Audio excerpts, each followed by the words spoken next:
आज का आजाद सिपाही अखबार आपने पढ़ा क्या? पढ़ते रहिए अपना लोकप्रिय दैनिक अखबार आजाद सिपाही। नमस्कार, आजाद सिपाही के प्राइम बुलेटिन में आपका स्वागत है। मैं हूं मनीष सिंह।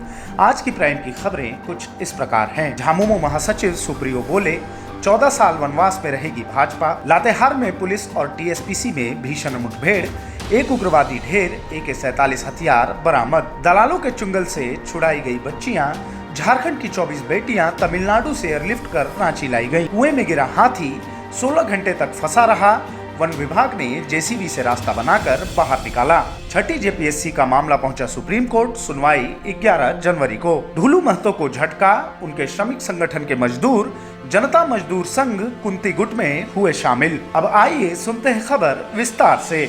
झामुमो के महासचिव सह प्रवक्ता सुप्रियो भट्टाचार्य ने कहा है कि झारखंड में भाजपा 14 साल वनवास में रहेगी।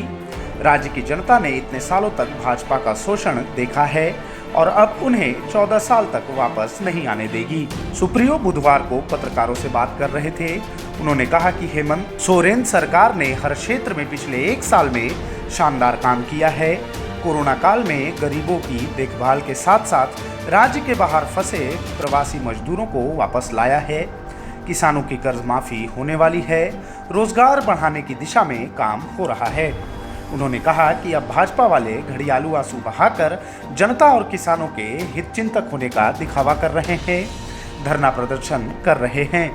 जनता उनके दिखावे को भलीभांति समझती है।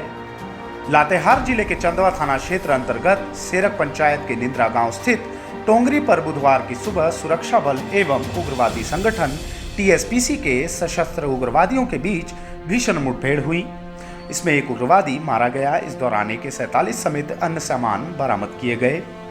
फिलहाल मारे गए नक्सली की शिनाख्त नहीं हो पाई है। इस अभियान का नेतृत्व झारखंड जगुआर के DC कर रहे थे। सैट एवं जिला पुलिस बल के जवान भी अभियान में शामिल थे। सर्च ऑपरेशन में पुलिस को एक AK-47, बड़ी मात्रा में जीवित गोलियां, कंबल, जूते, बैग और अन्य सामान मिले हैं।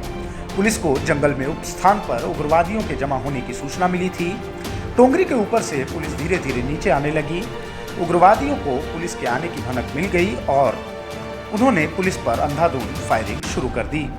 पुलिस ने भी जवाबी कार्रवाई की। दोनों ओर से करीब 200 चक्र गोलियां चली।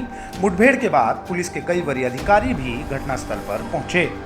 तमिलनाडु के कोयम्बटूर में दलालों के चुंगल में फंसी झारखंड के पश्चिमी सिंहभूम और सरायकेला खरसावां की 24 लड़कियों को बुधवार को रांची लाया गया।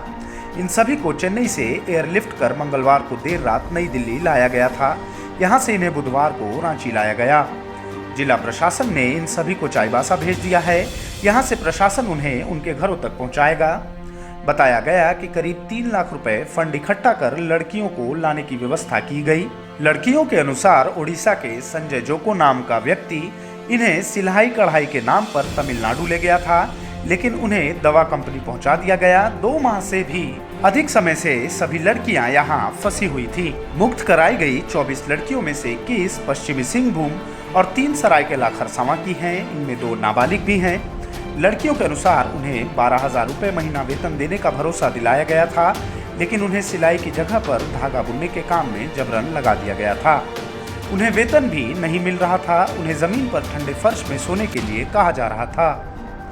उस फैक्ट्री में झारखंड की लगभग 50 लड़कियां काम कर रही थी। फंसी हुई लड़कियों ने वहां से बचाने के लिए गुहार लगाई।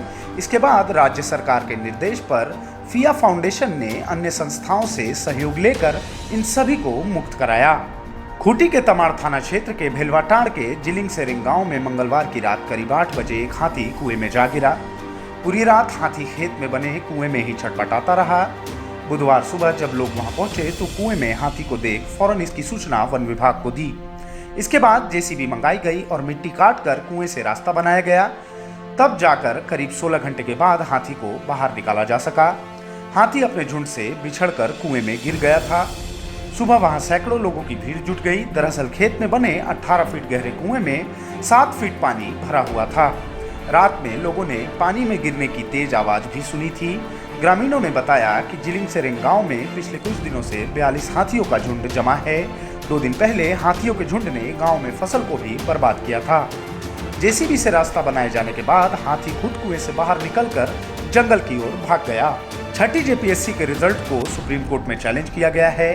प्रार्थी शारदानंद ने सुप्रीम कोर्ट में याचिका दाखिल की है, लेकिन बेंच के अवकाश पर जाने की वजह से सुनवाई 11 जनवरी तक टल गई है। प्रार्थी ने आयोग द्वारा मिनिमम क्वालिफाइंग मार्क्स के नियम का अनुपालन नहीं किए जाने एवं पेपर 1 हिंदी इंग्लिश के अंक को मेरिट निर्धारण में जोड़ दिए जाने को चैलेंज किया है। जेपीएससी अभ्यर्थी अनिल पन्ना, राजकुमार मिंज, शशि पन्ना, मुकेश कुमार एवं राजीव कुमार ने यह जानकारी दी है। उन्होंने बताया कि जेपीएससी ने पेपर 1 के क्वालिफाइंग अंक को कुल प्राप्तांक में जोड़ दिया है। इससे वैसे अभ्यर्थी मेरिट सूची से बाहर हो गए हैं जिन्हें अन्य पेपर में ज्यादा अंक मिले हैं। यह विज्ञापन की शर्तों का भी उल्लंघन है।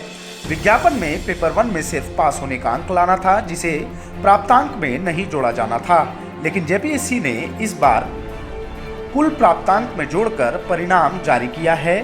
बता दें कि छठी जेपीएससी से संबंधित कई मामले की सुनवाई झारखंड हाईकोर्ट में लंबित है।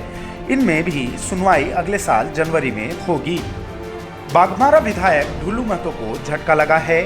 जनता मजदूर संघ कुंती गुट विधायक के करीबियों के साथ अब उनके श्रमिक कुनबे में भी सेंधमारी करने में कामयाब हो गए हैं। महतो के कुनबे को तोड़ने में सिंह मेंशन के यूनियन जनता मजदूर संघ कुंती गुट ने अपना दमखम दिखाया है। बुधवार को माटीगढ़ स्थित संघ कार्यालय में एटक के ब्लॉक 2 ओसीसी शाखा के पूर्व सचिव आनंद महतो, विस्थापित नेता विनोद स्वामी समेत 10 लोगों ने जनता मजदूर संघ की सदस्यता ग्रहण की। पूर्व सचिव ने कहा कि ब्लॉक 2 क्षेत्र में एटक के 2 लोगों का पॉकेट यूनियन बनकर रह गया है। उनको श्रमिक समस्याओं से कोई लेना देना नहीं है, सिर्फ स्वार्थ के लिए ही श्रमिकों का भयादोहन किया जा रहा है।